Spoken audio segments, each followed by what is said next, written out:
하나님의 말씀의 제목은 폭풍 속의 주입니다.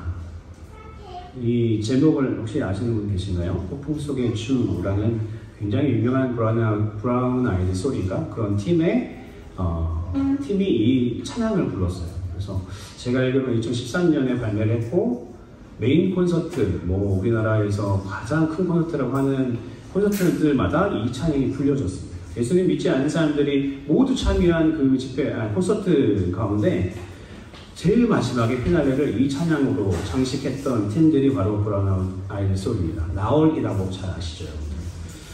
나얼이 굉장히 독실한 크리스찬이거든요. 가사를 보면 나는 잠잠한데 하나님께서 폭풍을 주신다. 하나님 나와 함께 해주세요. 이런 가사의 제목입니다. 꼭 한번 들어보시면 좋을 것 같아요.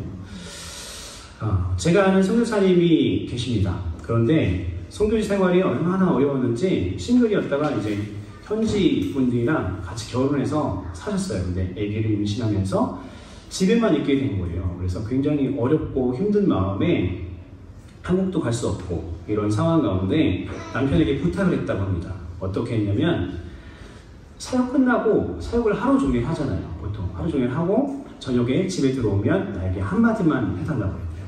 매일 한마디만. 그게 뭐냐면 How are you today? 이랬대요. 자기야 오늘 어땠어? 오늘 어떻게 지냈어? 라는 말 한마디만 해달라고 그랬다고 합니다. 그래서 그걸 통해서 자기가 굉장히 큰 위로를 받았대요. 그리고 남편이 그 얘기를 물어봐 주니까 자기가 오늘 어떻게 힘들었는지 어떤 삶을 살았는지에 대해서 자기가 자세히 이야기하고 남편은 들어주려고 노력했다고 합니다. 한번 옆 사람과 한번 인사해볼까요? How are you today? 한번 해보시죠. 어떠십니까? 요즘에 어떻게 지내십니까? 잘 넘어가고 계세요? 좋은 시간들 보내고 계세요? 아니면은 힘든 시간을 보내고 계십니까? 우리가 이렇게 다 웃고 있어도 사실은 내면에는 문제없는 가정, 문제없는 사람이 아무도 없지요. 다들 개인차가 있으시겠지만 전 세계가 경제적으로, 사회적으로 굉장히 큰 어려움 가운데 봉착해 있습니다. 내년 미국 경제 성장률을 0.2%라고 우리가 대부분 보고 있고요. 또한 한국 경제 성장률을 마이너스 혹은 1.2%라고 되어 있고, 환율은 계속 지금도 많이 올라와 있죠. 오르내리고. 호치민 외국에 사는 분들, 또 외국에 학생들을 보내는 부모들은 굉장히 어려운 삶을 살고 있습니다. 실물 경제, 난 잘 모르겠는데 침체가 되었는지 난 잘 못 느끼겠어. 우리 회사는 그래도 잘 나가는 편이야. 우리 남편의 사업은 괜찮은 편이야 라고 이야기할 수 있지만 내년 초가 되면 실물 경제에 급 다운될 거라고 지금 전 세계적으로 보도가 되고 있습니다. 이렇게 경제적으로 어려운 시기, 그리고 코로나를 겪고 나서 우리는 모두 힘겨운 그런 우리의 마음과 경제적인 상황과 우리의 환경 가운데 그렇게 묶여있죠. 이런 상황 가운데 여러분들은 어떻게 살고 계십니까? 여러분들 어떠세요? 인생은 잠잠하다가도 폭풍이 슬그머니 들어오기도 하고, 그리고 하늘이 무너질 것 같은 폭풍과 막 치다가도 찬란하게 빛 한 줄기가 이렇게 비춰지는 것이 우리의 인생입니다. 그러면 우리가 폭풍 속에 서 있을 때 우리 주님은 어디 계실까요? 여러분들 굉장히 힘들 때 하나님께서 짜잔 나타나서 하나님께서 제 이름으로 하면 재영아 힘들지? 괜찮아. 내가 너와 함께 있지 않니? 라는 생생한 감동이나 귀로 들려주시면 우리가 힘들까요? 힘들지 않겠죠. 혹은 하나님께서 내가 너와 함께 있다라는 증거들을 계속해서 보여주신다면 잘 이겨나갈 수 있겠죠. 그런데 그렇지 않게 느껴질 때가 훨씬 더 많다는 것입니다.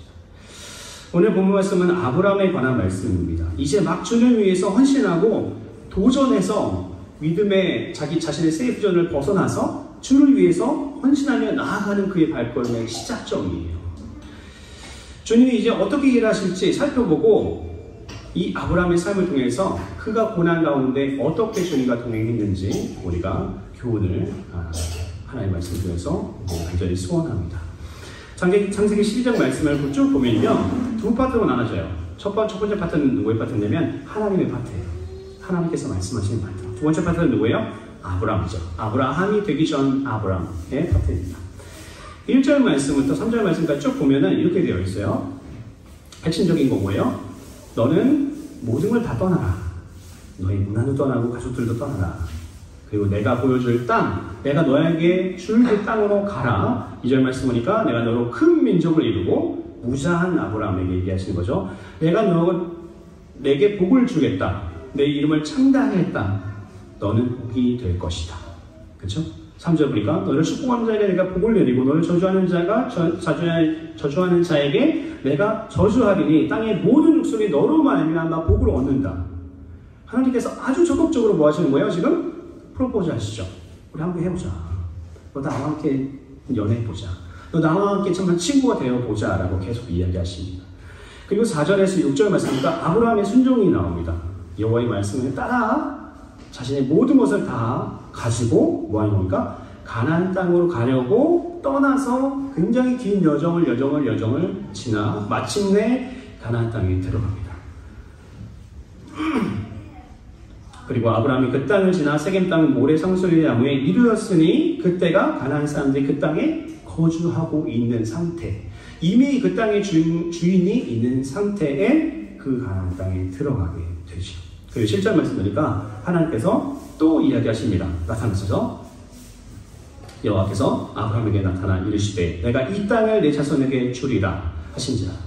자기에게 나타나신 여호와께 그가 그곳에서 뭘 했다고요? 예배를 드렸습니다.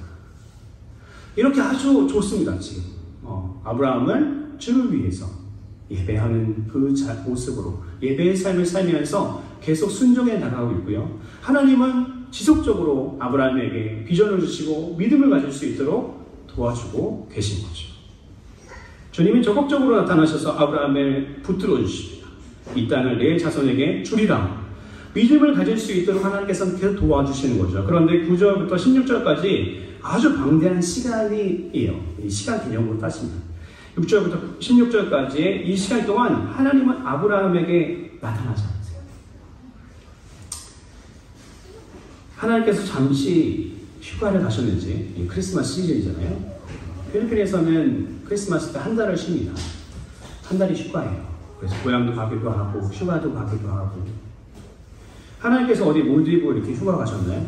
아브라함이 그렇게 힘든 가운데 있는데, 오늘 우리가 본문에 읽지는 않았지만 아브라함이 굉장히 목숨을 걱정해야 되는 그런 상황까지 치달게 되는데도 하나님께서는 비전을 주지 않으시고 하나님께서 어떻게 하라고 가이드를 주지 않으신다는 거죠. 왜 그렇게 혹독한 고난과 기근 속에서 하나님께서는 말씀하지 않으셨을까? 그런 영화도 있었죠. God is not dead. 그죠? 하나님은 돌아가지 않으셨다. 하나님 죽지 않으셨다. 하나님이 돌아가셨나요?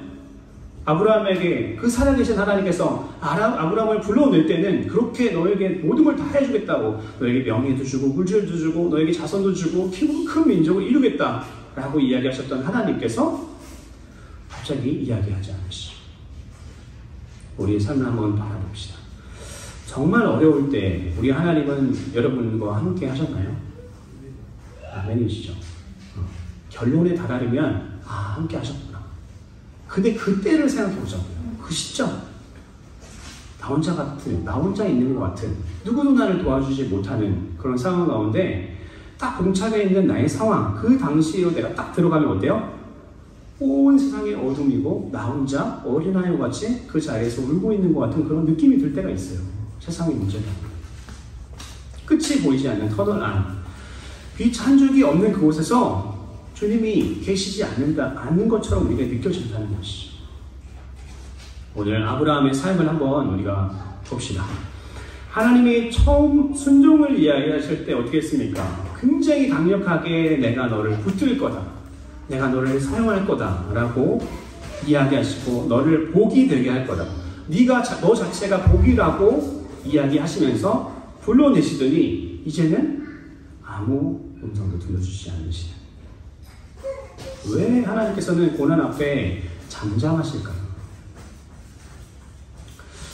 아브라함은 아직 하나님을 향한 큰 믿음이 없을 때예요. 그렇죠? 나중이 되면 우리는 아브라함 하면 아들을 이삭을 드린 좀 그런 믿음의 사람, 그렇죠? 믿음의 아버지 이렇게 이야기하지만 이 당시는 아브라함도 이제 하나님을 위해서 순종하면서 이제 나가기 시작할 초창기예요. 그래서 아브라함이라는 이름을 아직 받기 이전이고 아브라함으로 하나님께 순간순간 순종해 나가고 있는 상황이라는 거죠. 목숨을 걸고 모든 것을 버리고 가나안 땅까지 무역로를 통해서 걸어 그렇게 왔습니다. 그 땅에는 가나안 사람들이 정착해 살고 있었고 베델과 아이 사이에 장막을 친 이유도 뭐예요? 그들이 두려웠기 때문에 그래요. 그들이 웰컴하지 않아요. 여러분 생각해 보세요. 여러분들의 땅이 뭐 100마지기, 1000마지가 있는데 그 안에 들어가서 누가 풀을 뜯긴다고 생각해 보세요. 내 허락 없이는 가능하지 않습니다. 가나안 사람들이 옛날부터 고대 때부터 지금까지 계속 살아온 그 땅에 아브라함이라는 사람이 종들과 자신의 가족들과 모든 사람을 데려와서 뭐요? 양들에게, 염소들에게, 낙타에게 뭘 하는 거예요? 풀을 뜯게 하고 우물에서 물을 먹게 하고 하는 그 아브라함의 모습 보면서 저 이웃이 생겼네라고 웃으면서 웰컴할까요? 아니요. 적입니다. 저들이 강성해지면 강성해질수록 우리 적이 하나 더 생기는 거야. 그러니까 어떻습니까? 베델과 성경에 보니까 베델과 아이 사이의 장막을 쳤죠. 두려운 상황이에요. 현대에는 그렇지 않지만 옛날 이방에는 그런 것을 통해서 전쟁이 일어나게 되고 그리고 전쟁을 선포하는 행위를 아브라함이 하고 있는 것이죠.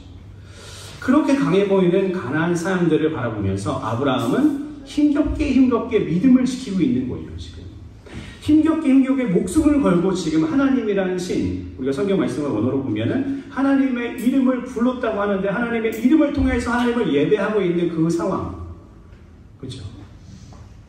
이방 그 땅에 가면 이방 신을 섬겨야 돼요. 옛날에는 고대에는 무슨 전쟁이었습니까? 신들의 전쟁, 그렇죠? 종교 간의 전쟁이었어요. 무조건. 그러니까 새로운 종교를 가지고 새로운 신을 갖고 들어오면 어때요? 지금 잘 되고 있는 우리의 삶에 뭔가 큰 재앙이 들어오실 수 있다는 겁니다. 우리가 베트남 사람들을 만약에 전도한다고 쳐요. 그럼 뭐 때문에 예수님을 믿지 않습니까?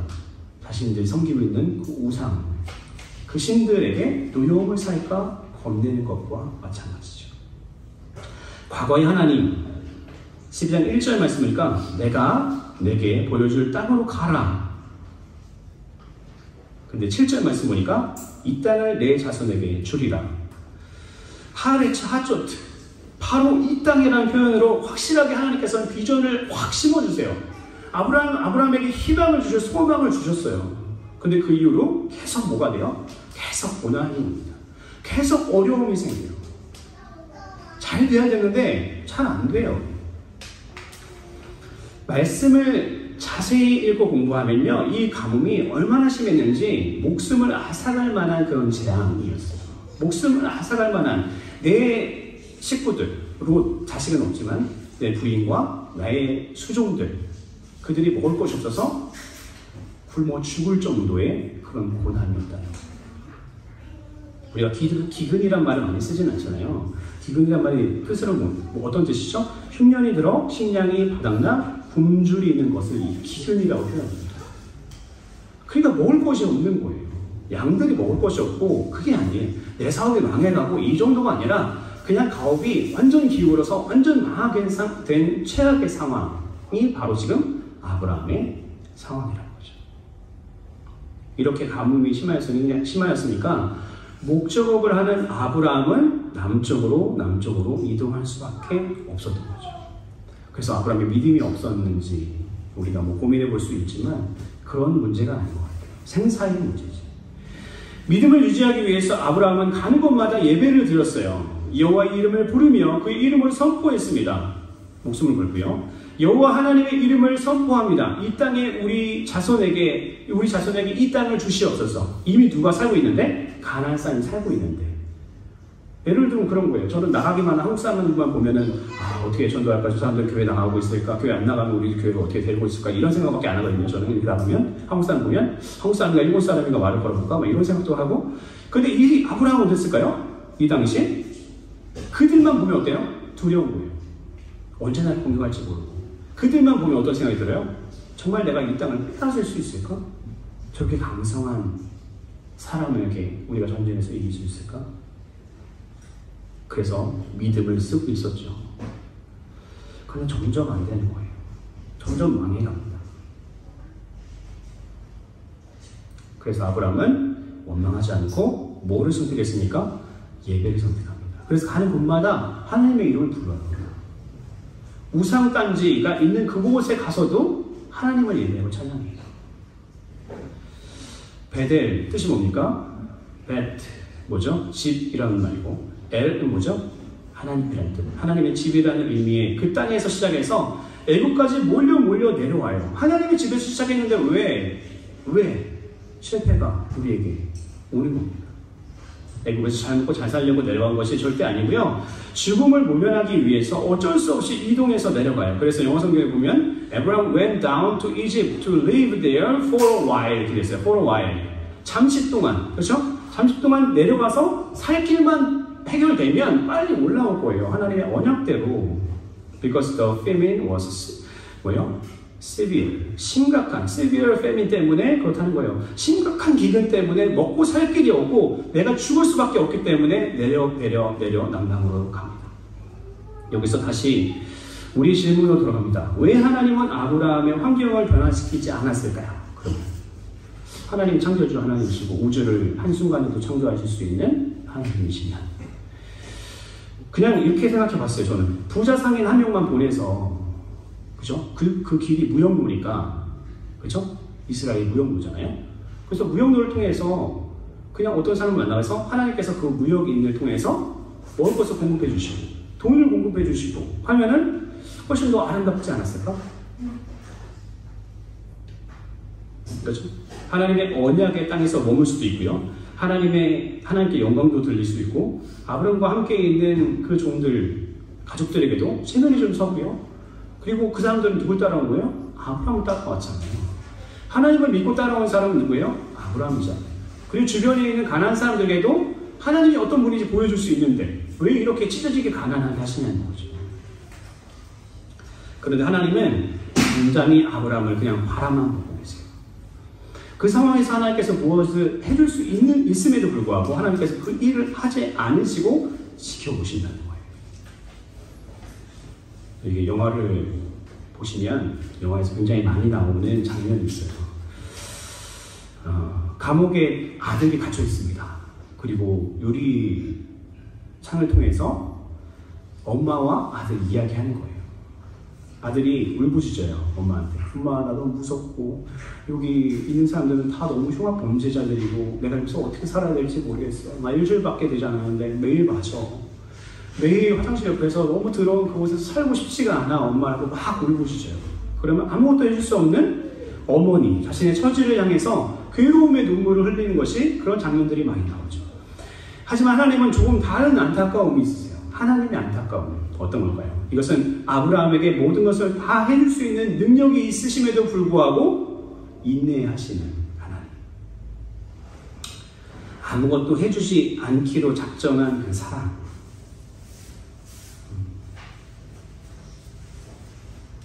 많은 목회자 자녀들이 이런 훈련을 받아요.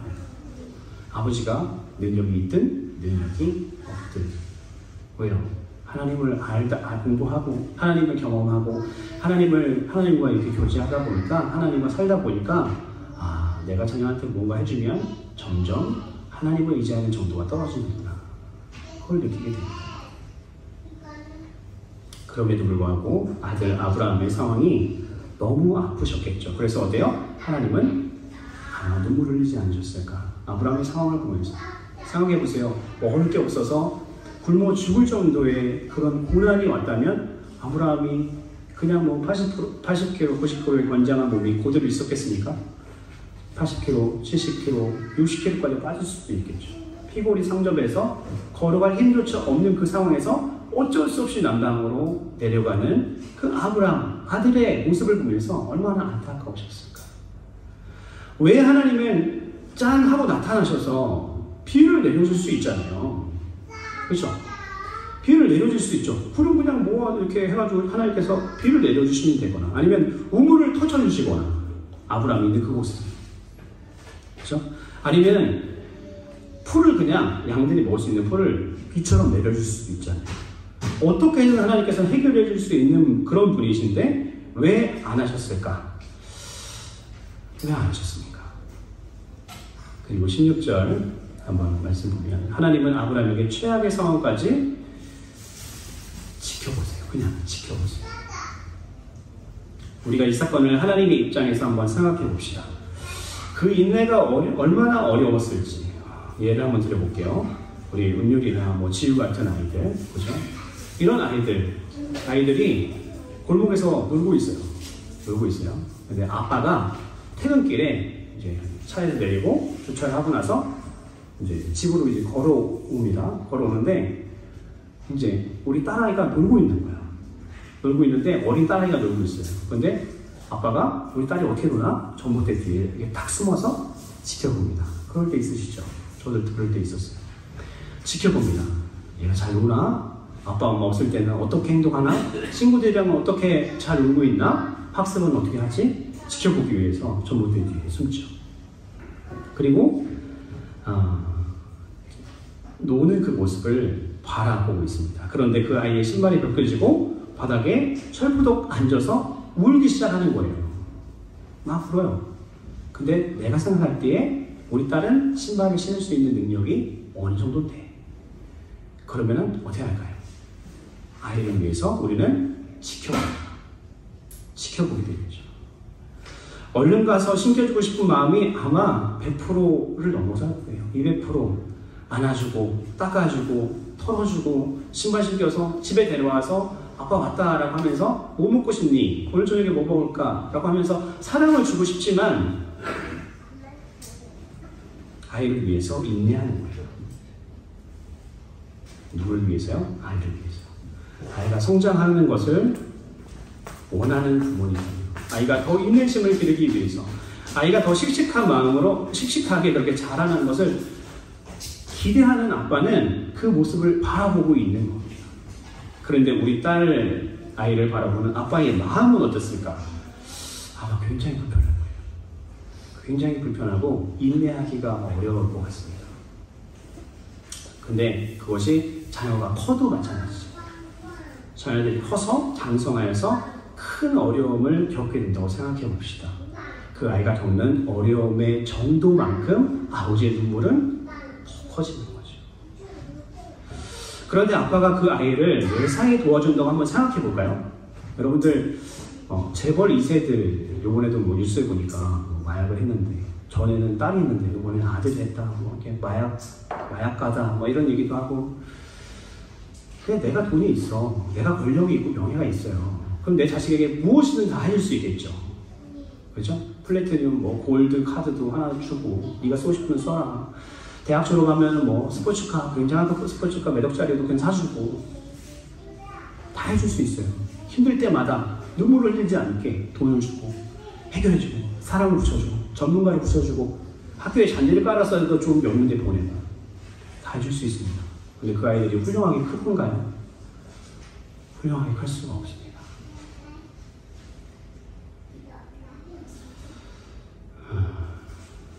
부모를 의지하는 자녀는 못난의 인형이 될 수밖에 없습니다. 사랑하는 성도 여러분, 혹시 요즘에 하나님께 서운한 게 있으십니까? 하나님 왜 저한테 이러세요? 하나님이 어디 계시냐고 물어보고 계시진 않으십니까? 하나님 왜 이런 고난을 나에게 주셨는지 하나님께 가끔 물어볼 때가 있지 않습니까? 저도 그런 때가 있어요. 옛날에 제가 10대 때는 하나님께 막 이렇게 기도하고 이러면서 제가 어떤 마음이냐면 하나님께 어떻게 그런 말을 하지?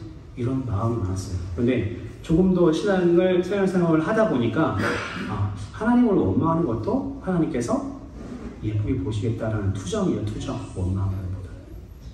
하나님과 관계가 쌓여가면 쌓여갈수록 하나님께 질문하고 하나님과 관계 맺게 되니까요. 하나님 우리 아버지는요, 지금 여러분과 함께 하고 계세요. 여러분과 함께 하고 있어요. 여러분 환경이 어떻든 그건 중요한 게 아니에요. 아무리 힘든 고난이 와도요, 하나님은 눈 깜짝 안 하시고 여러분 옆에서 바라보고 계세요. 왜? 그 문제가 하나님께는 전혀 문제되지 않거든요. 그러다가 이제 됐다 판단하시면 언제든지 그분의 능력의 발로 우리를 걷어 안으시고 보호하시고 모든 것을 해결해 주실 수 있는 분이 우리 하나님이시라는 거예요. 아까 전봇대 뒤에서 숨어있던 아빠처럼요. 고린도전서 10장 13절 말씀 한번 볼까요? 우리 합독하시겠습니다. 시작. 사람이 감당한 시험 밖에는 너희가 당한 것이 없나니 오직 하나님은 미쁘사 너희가 감당하지 못할 시험 당함을 허락하지 아니하시고 시험 당할 즈음에 또한 피할 길을 내사 너희로 능히 감당하게 하십니다. 아멘. 하나님은 우리를 너무 사랑하시는 분이십니다. 우리를 얼마나 사랑하시는지 그분의 사랑의 애끓름이 우리를 그 고난 가운데 그냥 두시지를 못해요. 둘 수가 없어요. 그런데 그분은 우리를 사랑하는 마음으로 깊이 참아내시는 거죠. 그 사랑이 더 크죠. 우리 성숙을 위해서. 17절 말씀 한번 우리가 합독해 보시겠습니다. 창세기 12장 17절 합독하시겠습니다. 시작. 여호와께서 아브라함의 아내 사레의 일로 바로와 그 집에 큰 재앙을 내리십니다.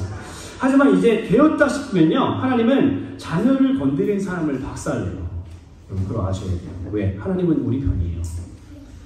죄송해요. 믿지 않으신 분들은 좀 죄송하지만 사실이에요. 어차피 천국과 지옥밖에 없다. 여러분도 아시죠? 연옥 없습니다. 천국과 지옥밖에 없다. 우리는 어디 가는 존재입니까? 천국 가는 존재예요. 여러분들 천국 못 가면 실패잖아요. 절대 지옥 갈 수 없어요. 저는 사우나 싫어해요. 목욕도 싫어해요. 저는 약간 적성이 안 맞아. 지옥 가는. 응? 사우나 들어와서 저희 아버지가 좋다라고 하면 저는 안 들어가요. 지옥 가기 싫어하죠. 그래서 중간중간에 저는 영접을 다시 해요. 내가 목사가 돼도 성교사가 돼도 저는 하나님께 붙어 있고 싶습니다. 하나님, 저는 천국의 소망이 제 안에 있고 싶습니다. 라고 고백하는 사람이에요. 그래서 중간중간에 하나님 앞에 하나님, 저 하나님 자녀 맞죠? 라고 확인을 해요. 확인사상. 확인을 해요. 하나님께서는요, 하나님의 사랑을 건드는 자들을 가만두지 않으세요. 창세기 12장 초반의 말씀 보니까 뭐라고 했어요? 너를 저주하는 자 내가 가만두지 않겠다고 하셨잖아요. 이게 누구에게 향한 말씀입니까? 여러분들 향한 말씀이잖아요. 저를 향한 말씀이잖아요. 근데 하나님께서는 내 딸이 저기서 놀고 있는데 조금 더 큰 남자애가 툭툭 건드면서 괴롭히네. 전봇대 뒤에서 기다리고 있어요. 정도가 심하면요 바로 나오십니다. 바로 나타나시는 분이 하나님이에요. 됐다 라고 생각하면 하나님의 때에 하나님께서는 나타나셔서 왜 우리 입장에서는 왜 지금 나타나셨어요? 하나님 왜 지금이세요? 이해되지 않지만 하나님 입장에서는 그때가 가장 적기인 거죠. 본때를 보여주신 분이 우리 하나님이세요. 완전히 우리 편에 서서 우리를 변호해 주시고요, 원수를 부끄럽게 하시는 분이 우리 하나님이시라는 걸 여러분들 아셔야 됩니다. 그분이 여러분들 편이세요. 제 편이고요. 만약에 성도가 싸우면 어떻게 됩니까? 조금 더 다음 시간에 생각해 봅시다. 아무리 가나안 땅에서 가나안 사람들이 강성하고요, 그들이 이방 신들이 강해 보이고 전능해 보여도요, 그들은 아무것도 아니라는 거예요. 하나님 앞에서. 그들의 위협에 내가 주눅 들고 피해 다녀도요, 우리 하나님은 불꽃 같은 눈동자로 지켜 보호하시는 분이 우리 하나님이세요. 가만히 이렇게 전봇대 뒤에서 아빠가 지켜본다고 그것이 방치가 아니에요. 방치하는 것이 아니라 기다리는 거죠.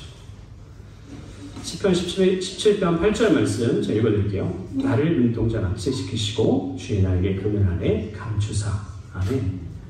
우리가 아무것도 하는 것 같지 않고 아버지 왜 곧 전봇대 뒤에 숨어 있었어요? 라고 얘기하는 자녀의 입장이지 아버지의 능력 안에 있었던 거죠. 언제든 3초, 5초 안에 달려와서 너를 구원해 줄 수 있는 그 능력 안에 아버지가 있었던 겁니다. 우리를 지키시는 분이 바로 우리 하나님입니다. 우리 하나님은요, 우리의 아버지시죠. 절대로 우리 포기하지 않으시는 분이에요. 여러분들 이거 많이 보셨죠? 이렇게 잡는 거? 여러분들 손이 오른손이고 우리 하나님 손이 왼손이면 우리 하나님께서는 여러분들 꽉 잡고 계세요. 때로는 여러분들이 하나님 싫어요, 나 아버지랑 함께 있고 싶지 않아요 라고 손을 놓아도 아버지는 여러분들의 손을 절대 놓지 않으시는 분이라는 거죠. 절대 포기하지 않으시는 분. 우리가 아파하는 꼴을 못 보시는 분이에요. 우리의 눈물 위에 눈물을 흘리시는 분이 우리 아버지시고요, 우리가 죄 가운데 방황할 때도 우리를 위해서 충보하시고 우리를 위해서 안타까워하시는 분이 우리 하나님이시라는 거예요. 우리가 얼마나 깨끗합니까? 우리가 할 일은 그분을 믿는 일, 그분을 알아가야 하는 일, 그분을 경험해야 되는 일, 우리는 예배하는 그 일을 쉬지 않고 해야 된다는 겁니다. 적용입니다. 그러면 아브라함의 신앙을 지키기 위해서 아브라함은 어떻게 했을까요? 6가지로 한번 정리해봤습니다. 5가지인데요. 정확하게는 첫 번째로는 하나님의 말씀을 들었어요. 네. 하나님의 말씀을 들었습니다. 그리고 하나님의 말씀을 믿었습니다. 그리고 하나님의 말씀대로 순종했습니다. 이까지 오기도 어려워요. 신앙생활 하는 분들이. 하나님의 말씀을 순종하는 것까지 오기도 어렵다니까요. 하나님의 말씀 듣고 점심 먹으면서 하나님의 말씀이 다 소화돼서 어떻게 해요? 화장실로 가잖아요. 기억이 안 나. 하나님의 말씀 들어도 기억이 안 나. 그렇죠? 기억하고 믿었으면 그것을 순종했습니다. 그리고 네 번째는 뭐예요? 하나님의 이름을 계속 부르면서 뭐 하는 거예요? 예배하는 거예요. 예배. 그리고 마지막 뭐예요? 포기하지 않았어요. 뭐를 포기하지 않았습니까? 하나님을 포기하지 않았어요. 하나님이 주시는 그 비전을 포기하지 않았다는 겁니다. 결론입니다. 하나님이 여러분과 함께 하십니다. 우리가 부족해도요, 죄를 지어도 하나님은 여러분들 편이에요. 그렇다고 방종하라는 얘기가 아니에요. 구원파에서 얘기하는 구원론에 대해서 얘기하는 게 아닙니다.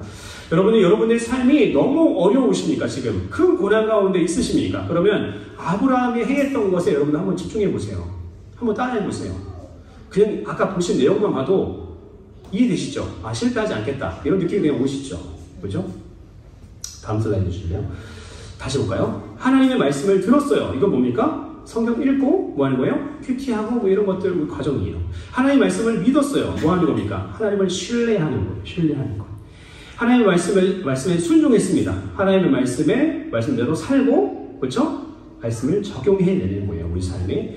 네 번째는 뭐예요? 하나님의 예배하는 것. 그건 뭐예요?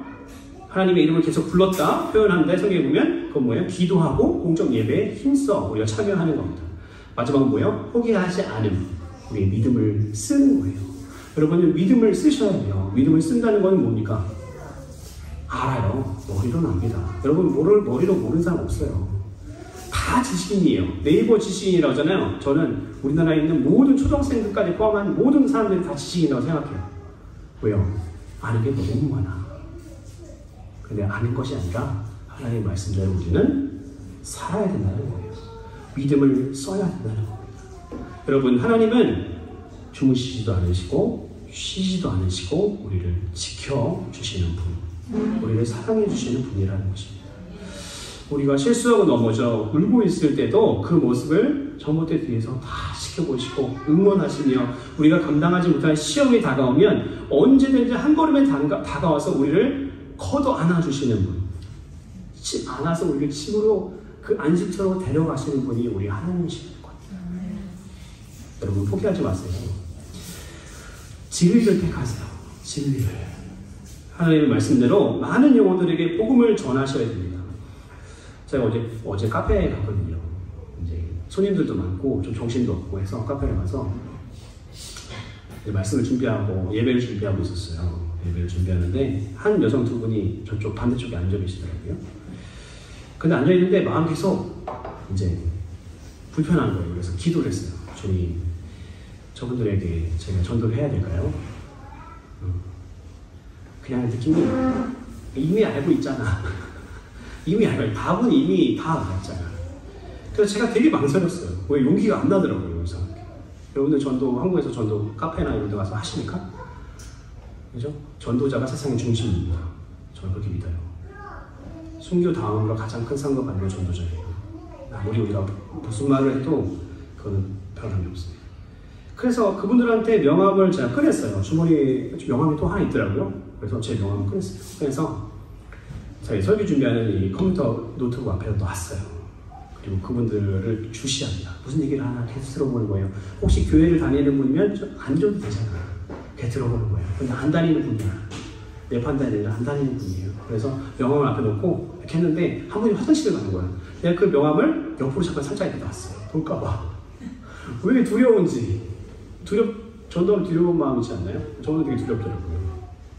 그래서 그분이 다시 와서 얘기 나누다가 한 30분을 그렇게 제 마음이 조마조마했어요. 전도해야 되는데, 저분들한테 예수님 알려줘야 되는데, 저분들도 천국 가야 되는데, 이런 마음으로. 그런데 이제 명함 갖고 이제 그래 이제 가야지 하고 있는데 그분들이 벌떡 일어나더니 빨리 가서 애들 픽업하자 하고 나가시는 거예요. 그 가는 분들이 잡기가 그렇잖아요. 잠깐만요 이렇게 하기가 그렇잖아요. 그래가지고 그분들 가셨어요. 근데 제가 그때부터 얼마나 낙심이 되는지 자괴감이 드는 거예요. 야, 그거 명함 하나 주는 거고 내가 그 자리에서 영접시키는 것도 아니고 아무것도 아닌데 왜 이거를 못 줘가지고 말을 못 해가지고 토론을 못 했을까? 하나님 왜 이럴까요? 근데 저녁에 생각지도 않은 분을 만나게 됐어요. 만나게 되는데 그분이랑 만나는 약속 딱 잡고 나서 8시 넘어서 만나는데 제 마음속에 그때가 생각나는 거야. 내 실패. 오늘의 실패 뭐예요? 카페에 전도하지 못한 거. 그래서 명함도 챙겼어요. 챙기고 그분을 만나서 모르는 분인데 이렇게 얘기를 하다가 마지막에 사실 저희 지구촌 선생님교회에 이제 섬기고 있습니다. 명함 드리면서 신앙생활 하기 원하시면 꼭 연락 주시고 이렇게 간단하게 교회를 소개했습니다. 소개하고 돌아오는데 그냥 이런 어른들 말로 신명이 나더라고요. 그분이 저희 교회에 올지 신앙생활을 하다가 안 하시는 분이지 일단 기본적으로 안 하시는 분이에요. 하시는 분이면 저 어디 교회 나가요? 이렇게 얘기하셨을 텐데 안 하시는 분이었어요. 그래서 나오실지 안 나오실지. 그래서 저녁에도 기도했어요. 아내한테도 설교 준비하면서 이런 분이 기도해 주세요. 그래서 톡도 드리고 이렇게 하면서 이제 호치민에 이제 만날 수 있는 기회를 하나님께 주시기를 이제 소원하고 있는데 제 마음 가운데 기쁨이 있더라고요. 감사했어요. 전할 수 있어서 감사했어요. 제가 전도를 위해서 마음을 졸이는 것을 해보니까 누구의 마음을 알 것 같냐면 아버지의 마음을 알 것 같아요. 우리 아버지의 마음을 알 것 같더라고요. 아버지가 얼마나 간절하실까? 나를 향해서 얼마나 간절하셨을까? 그리고 그 전도를 하면 항상 겸손해져요. 왜요? 제가 의리되잖아요. 그죠? 안녕하세요. 교회에서 나왔어요. 욕하잖아요. 욕 많이 먹었거든요. 저 코로나 전도하다가. 욕이요. 도망가시고. 무슨 괴물 보듯이 그렇게 쳐다보시고. 하나님께서는 하나님의 그 간절한 마음이 저한테 느껴졌어요. 여러분들 지금 어려운 가운데 있으십니까? 혹은 폭풍 속에 여러분들 계십니까? 그 속에 함께 하시는 하나님을 경험하는 부분이요, 그 사랑의 대상인 주님과 가까이 하는 거예요. 가까이 하는 거. 그분의 사랑에 반응하는 거예요. 그분이 원하시는 일을 하는 거예요. 그분이 보았을 때 기특해 보이는 그런 일들을 진행하는 거예요. 그게 뭡니까? 우리가 고난 가운데 해야 될 일이에요. 그러면 고난 속에 주가 여러분들을 더 기뻐하고 여러분들의 성숙함을 보시고 빨리 그분의 영광을 드러내실 거라는 거죠. 여러분들 고난 가운데 있으십니까? 오늘 말씀대로 아브라함처럼 끊이지 않고 하나님을 의지하고 하나님을 예배하고 하나님의 이름을 부를 수 있는 우리 지구촌 새생명교회가 되기를 주님의 이름으로 축원합니다. 이 시간 함께 우리가 기도할까요?